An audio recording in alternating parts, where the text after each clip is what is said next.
Hey, beautiful peoples. Welcome to another show vid, COVID show vid, where sometimes I say things and sometimes you listen, and sometimes when I say things, you let me know that that was not something you wanted to listen to. So I'm going on to my next segment and skipping over the other crime video that I have. I have another one stored. You know me, I have many of recordings ready to go. Um, yeah, love you guys. So, anyone who knows Lena knows that she loves swords. And if you don't know that by now, now you do, and now you know me. Hi, hello, nice to meet you. I have here five swords that I just love, absolutely adore. Um, and I have them lined up from maybe my least favorite of my favorites to my most favorite of favorites. Tell you the truth, it's very difficult to pick between swords. I have such an appreciation for not only the fact that they're a weapon in almost every civilization, but they also have a basis in art, a basis in particular culture, as in like a village or a town or a city or an era, a decade. They also have religious connections as well. I don't think any other weapon can boast those that many aspects as much as a sword can. So the rules that I'm going by this is that first of all, I love all swords, so that can't even be. I love it. That can't even be a part of the rules. But the rules are how well it slices, how well it stabs, as in thrusts, how well it may parry as well. Uh, the construction of it, the culture behind it, and just the general layman's use of it, I should say, as in someone who's not trained in swords like myself. I collect them. I've done stage combat, but I'm not trained in sword fighting. So the first one on the list is Macro Widow. Now this sword right here is perhaps not even built in such a way that you can call it a sword. It's wooden with obsidian chips around it as the blade, almost like a chainsaw type of formation. It was said to be very powerful, enough to cut off the head of a human and also a horse. And if you ever saw the horse in real life, um, you can see why that is something to mention if it can do that. Let's see here. This sword just looks so cool to me. It's number five because of the looks and because of the history. It comes from Aztec history, and traveled through Mexico and everything.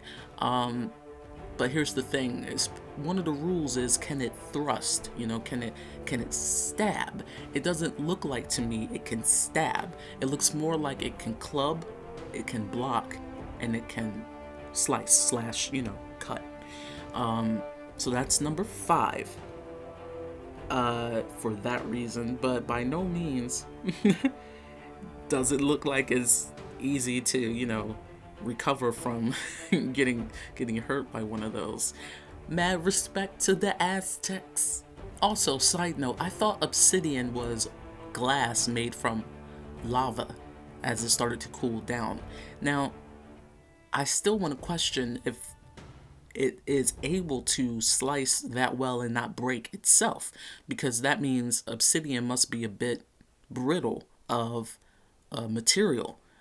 I must look that up. Guys, tell me what you know about, volcanic glass and chemistry. Coming in at number four, we have the Hunga Munga knife.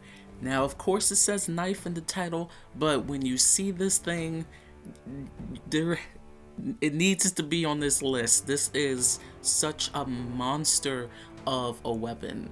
It is a throwing weapon, it is a jabbing weapon, it is a slicing weapon.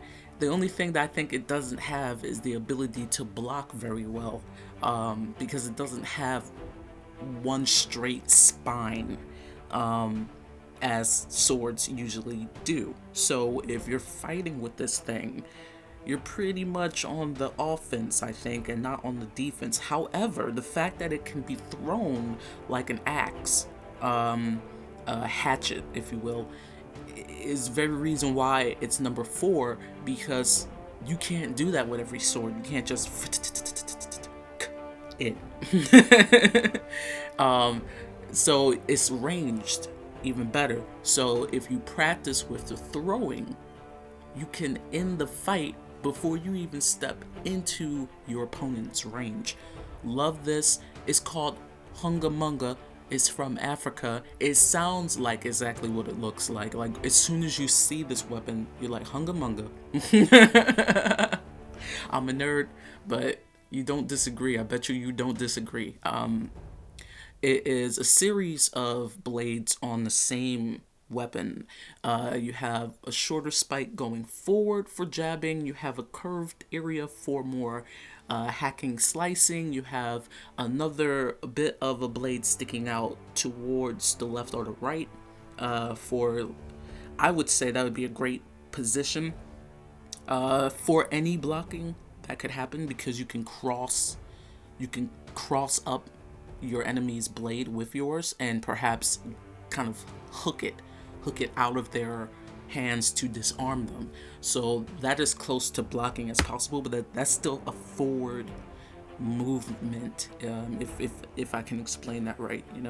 Usually with blocking you can hold your stance, but with such a cornered part of that weapon, you have to lock it, push forward and up to disarm your opponent. But the Hungamunga is number 4. I love it. Look at it. It's beautiful. Coming in at number 3, we have a classic weapon. I mean, when I think of this weapon, I think of classy all the way. If you can, envision getting into a sword fight as classy. And that is the Spanish rapier. It is a it's a 2-edge, blade, but it's very thin and has a very sharp point at the end. So the thinness and the light balance of it allows you to use your wrist more in moving it. So instead of it being more of a slicing, hacking, you get these very quick movements, these very quick slices, with speed, agility, and the ability to really thrust. It's very much so a thrusting weapon. It's very gorgeous.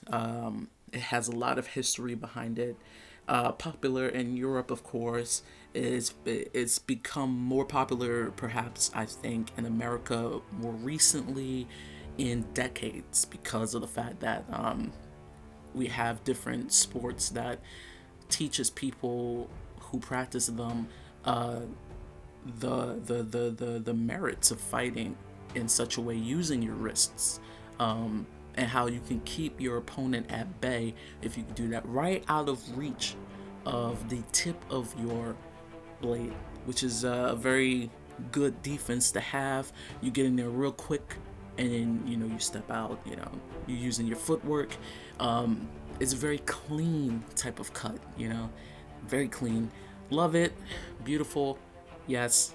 On to the next one. Coming in at number 2, we have, this sword is possibly the most used sword in pop culture.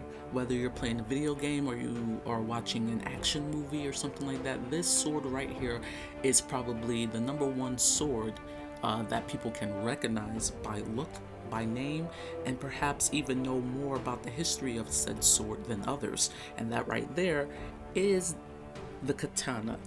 The Japanese sword is known by many for the characteristics of having a long length. It has a great spine for blocking. It can cut, it can thrust, it can parry. Real people who practice with that, they don't just practice with it with 2 hands, they do one-handed. They also practice with their least dominant hand, and that's a very smart idea, to not rely on only one side of your fighting mechanism, which is your body. There's so much I can say about this. It's a beautiful blade. We know a lot about it and how important it was to the samurai, to the Japanese identity of what it is to be a soldier, what it is to be a fighter, what it is to be loyal. If you go that route with it, we also have parts of history where samurai who were paid to fight wars kind of went away from that and became ninja. You know the history, right? I'm not going to go into it all the way, but all of these things are tied together to the cultural identity of Japan, and that's also how they got the fighters in the plains during the war, to go and do these kamikaze attacks, especially on Pearl Harbor. They would give them, the equivalent of speed, the drug, and hype them up about the loyalty to Japan and the samurai effort and how honorable it is to die in combat. So even the Japanese themselves, in some respect, understood the concept of having something like the samurai and something like the katana to be a symbol of what it is to have that identity and what it is to keep it. So I went in a little bit deeper than just the weapon itself just but it's a beautiful blade. It has a great curl in it. What I like about katanas is that when I practice with my bokken, which is a wooden katana, that is, like, to me, the best sword to practice with, the best bokken style to practice with, because you're able to, for all the things that I mentioned, you're able to do it two-handedly. You're able to do it each hand. You're able to focus on your non-dominant hand. For me, that's my left hand, and it forces you to realize that the power of your strike does not come from just your arms. It comes from your hips, it comes from your legs, how you bend your knees, how you use your feet. It really forces you to realize that the katana itself is not the only part of the weapon, but yet the katana is a part of your arm, and your arm is a part of your body, and your body is a part of the catalyst of that power. So in a sense, the way that you throw a strike, the way that you use a katana, is the full part of your body. Does that make sense? That's why that's number 2. It can block, it can thrust, it can parry, two-handed, one-handed, dominant hand, non-dominant hand, all gravy. The katana got it. That's all I'm saying. On to the next one. So we've been to, let's see here. We've been around the world, y'all. I'm sorry, I put an S on we, and because I can't talk. But we've been to Mexico, ancient Mexico. We've been to Africa, southern Africa.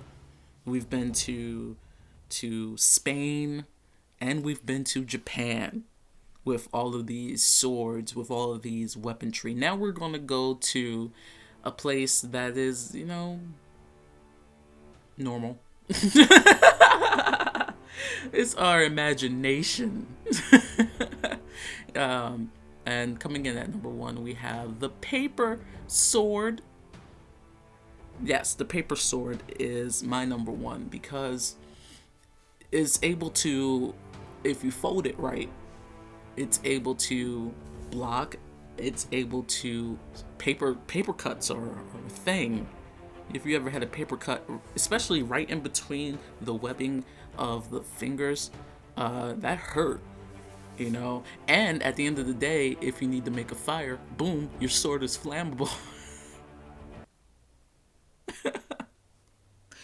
I'm sorry, I'm being a troll. Especially to one person, I'm being a troll. No, if you're listening this far, thank you so much. The number 1 sword on my list is the Scottish basket hilt sword. Going to the different rules that I had spoken of, this sword can block. It can thrust really well.